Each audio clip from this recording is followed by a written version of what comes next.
जैसे कि मैंने आपको पहले भी बताया कि 29 या 30th की रात थी। अब एग्जैक्ट तो मेरे को भी रिकॉल नहीं, क्योंकि रात का समय था।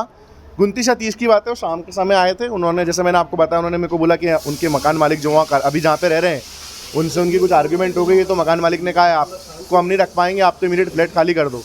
तो ऐसे किराएदार काफ़ी समय बाद आते हो कि किराएदार और मकान मालिकों की झड़प हो जाती है कई बार आपस में। तो हमने कहा नॉर्मल है। अपन ने बोला कि ठीक है, आप कोई टेंशन वाली बात नहीं है, आप अपना एग्रीमेंट करा लो, वेरिफिकेशन करा लो और आप हमसे फ्लैट ले लो। तो उन्होंने मेरे को अपना डिपॉजिट दिया। जैसा हमारा जो प्रोसेस है, 2 डिपॉजिट लेना, एक रनिंग लेना और एग्रीमेंट के लिए आधार कार्ड लेना, पासपोर्ट साइज फ़ोटो लेना। उसके बाद एग्रीमेंट कराया, वेरिफिकेशन कराया, शाम को हमने उनको पोजीशन दे दिया।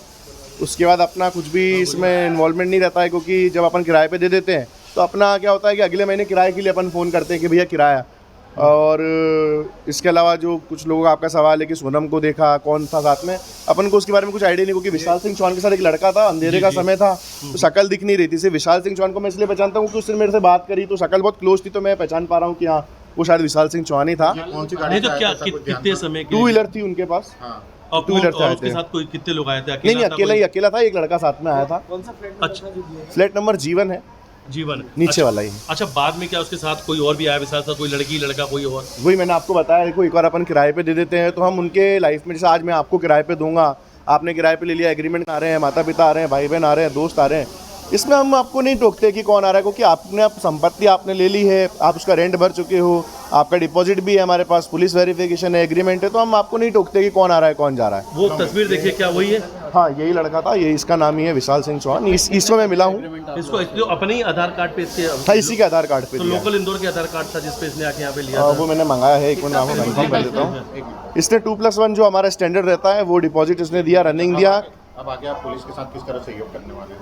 जो भी पुलिस को सहयोग लगेगा हम उसमें बिल्कुल राजी हैं, और उसमें कोई ऐसी दोहराई नहीं, क्योंकि जो जुर्म उन्होंने करा है हम भी सोचते हैं कि वो संगीन है, क्योंकि आजकल की नई जो युवा पीढ़ी के लिए एक तरीके से उदाहरण सेट करना है। तो पुलिस जो भी प्रशासन हमसे मदद मांगेगा हम उसके लिए बिल्कुल उनके साथ हैं। G+ अपने वो 2+1 आपको लगता है 3 महीने का एक साथ रेंट देके चला गया? हमारे जो एग्रीमेंट रहता है उसकी जो टर्म्स एंड कंडीशन ये रहती है कि आप 6 महीने से पहले फ्लैट खाली करते हैं तो आपको डिपॉजिट वापस नहीं मिलता। 6 महीने के लिए मिनिमम इंसान को लेना रहता है फ्लैट, और 2 डिपॉजिट एक रनिंग एक साथ लेना रहता है। एग्रीमेंट और वेरिफिकेशन से पहले अपन इनको पोजीशन नहीं देते किसी भी टेनेंट को।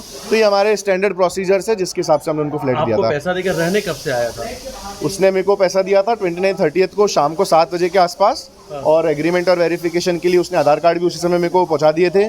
एग्रीमेंट और वेरिफिकेशन होने के बाद वो रात को ही उन्होंने मेरे से चाबी ले ली थी और वो उन्होंने पोजीशन ले लिया था अपना। ले लिया था, लेकिन आपको लगा था क्योंकि आप हमेशा आते रहते हैं बिल्डिंग में, तो उस समय रहने लग गया था बाद में? फिर देखो मेरे साथ ऐसा है कि मेरे पास और भी अन्य का था। मैं तो 2-3 दिन तक, आज मैं बहुत दिनों बाद आ रहा हूँ, मतलब 3-4 दिन बाद मैं इस मल्टी पे आ रहा हूँ। तो मेरे को नहीं मालूम है कि उसके घर पे मेरे पोजीशन देने के बाद कौन आया कौन नहीं आया, रात को क्या हुआ, मेरे को उसके बारे में कोई जानकारी नहीं है। कोई लड़की सोनम की बात आ रही है? जैसे मैंने आपको बताया कि मैं उस समय फ्लैट पे ही नहीं आया, तो मेरे को मालूम ही नहीं है कि लड़की आई कोई नहीं आई। आपको ये पता चला कि इतना बड़ा ये मामला हुआ इंदौर का, इसके बाद आपने आगे सीसीटीवी चेक किए थे कि कहीं वो लड़की तो नहीं? ये बिल्डिंग जैसा मैंने आपको बताया अभी 4-5 दिन पहले रेडी हुई है। सीसीटीवी भी आजकल में ही इंस्टॉल हुए हैं, अभी चालू भी नहीं करे हैं, आज कल पे चालू होंगे। डीवीआर लग रहा है अभी तो इनका मतलब जब ये माना जा सकता है कि जब वो आया था यहाँ पे या अगर सोनम है तो उस समय सीसीटीवी नहीं थी? हाँ, अभी बिल्डिंग आप जैसा देख रहे हो फर्नीचर का काम चल रहा है, अभी बिल्डिंग रेडी होने के तत्पर एकदम टाइम पे ही है। अच्छा, तो उस समय एक आखिरी फिर से सवाल, विशाल ने क्या बोल के आपसे लिया था? विशाल ने मेरे को बोला था कि मैं जहाँ पे अभी करंटली रह रहा हूँ वहाँ पे मेरी ओनर से थोड़ी आर्ग्यूमेंट हो गई है।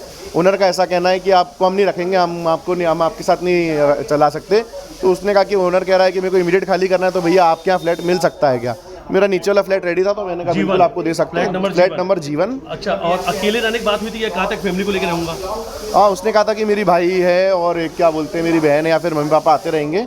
उसके अलावा मैंने उनको कहा था कि हमारी बिल्डिंग के रूल्स रेगुलेशन है, किसी भी तरह का न्यूसेंस, किसी भी तरह की ऐसी आप घटना नहीं करेंगे जिसकी वजह से हमें दुविधा हो।